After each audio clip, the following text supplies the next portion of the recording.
Hey, what's up guys, welcome back. In this video, I'll explain you the concept of virtual buttons in Vuforia and how we can use virtual buttons to interact with the image targets. So, virtual buttons provide a useful mechanism for making image targets interactive. In simple terms, virtual button is a clickable area using which we can interact with the image targets. Virtual buttons should be placed on top of image targets and not on any 3D game object or UI component. Now, while placing a virtual button on top of image targets, there are 6 factors that should be taken into consideration. First is the length and width of the virtual button, that is, the size of the virtual button.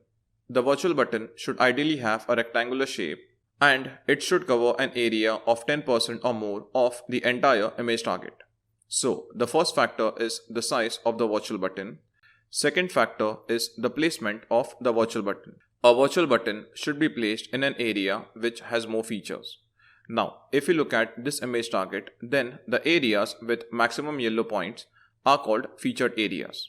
And virtual buttons should ideally be placed in these areas.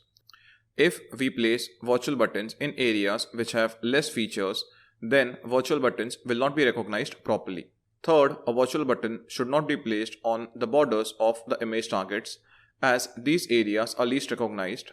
And if you place the virtual button on the border, then it may not be tracked properly.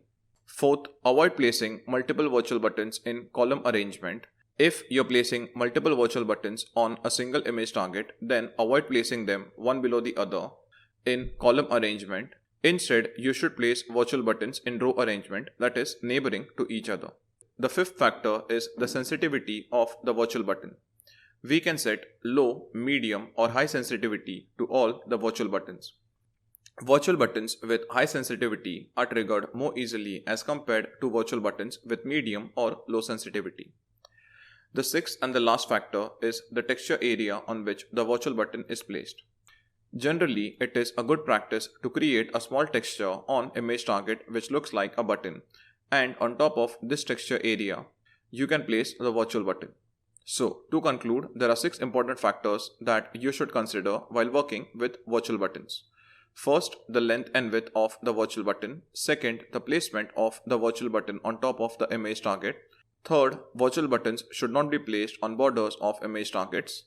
Fourth, multiple virtual buttons should be placed in row arrangement. Fifth, the sensitivity of the virtual buttons.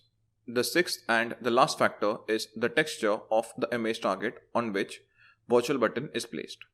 So guys, that's it from this video and I'll see you in the next video.